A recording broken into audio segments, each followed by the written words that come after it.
بسم الله الرحمن الرحيم. سورة انعام رکو نمبر 2 بوایو.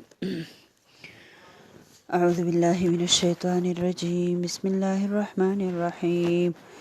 قل ورتوایا سیرو فی الارض چې وګرځئ په ځمکه کې ثم انظروا بیا وګورئ کیف کان عاقبة المکذبین څرنګه و انجام د دروغجنو د دروغ ګڼونکو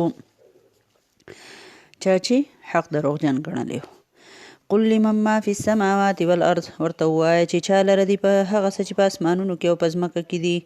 قل لله ووایه چې خاص الله لره دي. كتب علی نفسه الرحمه لازم کړی دی الله په خپل ځان رحمت. لیجمعنکم خامخا به راجمع کوي تاسو الی یوم القیامت په ورځ د قیامت ته. لا ریب فیه چې نشته دی شک په هغې کې الذین خسروا هغه کسان چې په تاوان کې واچول انفسهم خپل ځانونه فهم لا یؤمنون پس دوی ایمان نه راوړي. وله ما سکنه او خاص الله لره د هغه څه چې اوسیږي فی اللیل په شپه کې والنهار او په ورځې کې وهو السمیع العلیم او هغه اورېدونکی او پوهه دی. قل ووایه دوی ته اغیر الله څه سیوا د الله نه اتخذو زه ونیسم ولیا بل دوست فاطر السماوات والارض چې هغه پیدا کوونکی د اسمانونو او د ځمکې دی. وهو یطعم او هغه روزي ورکوي ولا یطعم او نه ورکړی کېږي هغه له روزي. قل انی امرت ورته ووایه چې بېشکه ماته حکم راکړی شوی دی ان اکونه چې شم زه اول من اسلم وړاندې هغه څوک چې غاړه ایښي الله ته ولا تکونن من المشرکین او چې مه کېږه ته د مشرکانو نه.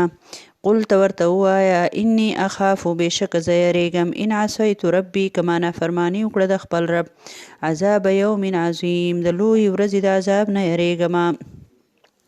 من یصرف عنه هغه څوک چې بچ کړی شو د عذاب نه یومئذ په دغه ورځ فقد رحمه یقینا په هغه رحم کو الله وذلک الفوز المبین او دا لویه کامیابي مبین او دا ښکاره کامیابي ده. وإن يمسسك الله بضر او که ورسوي تا ته الله څه ضرر فلا کاشف له پس نشته دی څوک لرې کوونکی د هغې الا هو مګر هم هغه الله دی. وإن يمسسك بخیر او که چې ورسوي تا ته الله څه خیر فهو على كل شیء قدیر نو هغه په هر څیز باندې قادر دی. وهو القاهر او الله قاهر اختیار لرونکی دی غالب دی فوق عباده د پاسه د بندګانو خپلو. وهو الحکیم الخبیر والله حکمت والا او خبردار دی. قل ای شیء ورته ووایه چې کم یو څیز اکبر شهاده لوی دی په لحاظ د گواهی سره. قل الله ورته ووایه چې الله شهید بیني و بینکم چې گواه دی په منځ زما او په منځ تاسو کې. و اوحی الی هذا القرآن او وحی کړی شوي د ماته په دې قرآن کې لانذرکم به د پاره دی چې زه ویروم تاسو په دې سره ومن بلغ او هغه څوک چې ورته ورسېدا قرآن. انکم آیا بېشکه تاسو لتشهدون خامخا ګواهي کولی شئ ان مع الله آلهة اخرى چې بېشکه د الله سره شته معبود بل یا معبودان نور آلهة اخرى معبودان نور. قل لا اشهد ورته ووایه پیغمبره زه خو نه ورکوم دا ګواهي. قل انما هو اله واحد ورته ووایه چې بېشکه الله خو هم یو د معبود دی. و انني بریء مما تشرکون او بېشکه زه بری یم آزاد یم د هغه څیزونو نه چې تاسو یې شریکوئ د الله سره.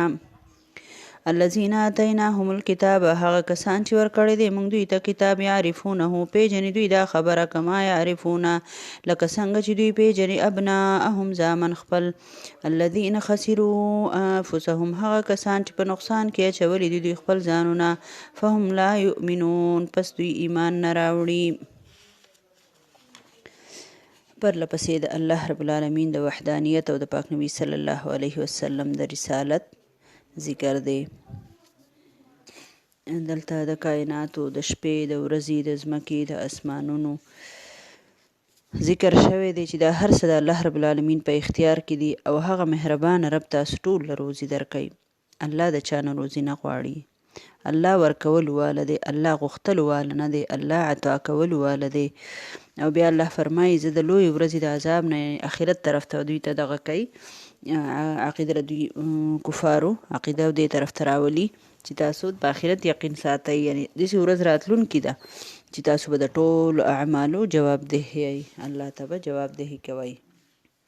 دلته چې الله رب العالمین وایي چې دوی نه تپوس وکړه چې د ځمکې اسمانونو بادشاهي د چا ده، ګواهي د چا لویه ده، او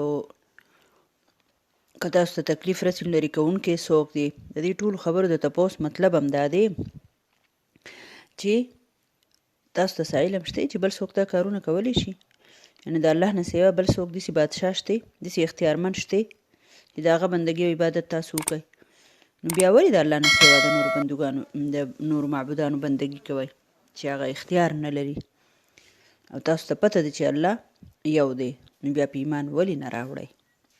صدق الله العظیم.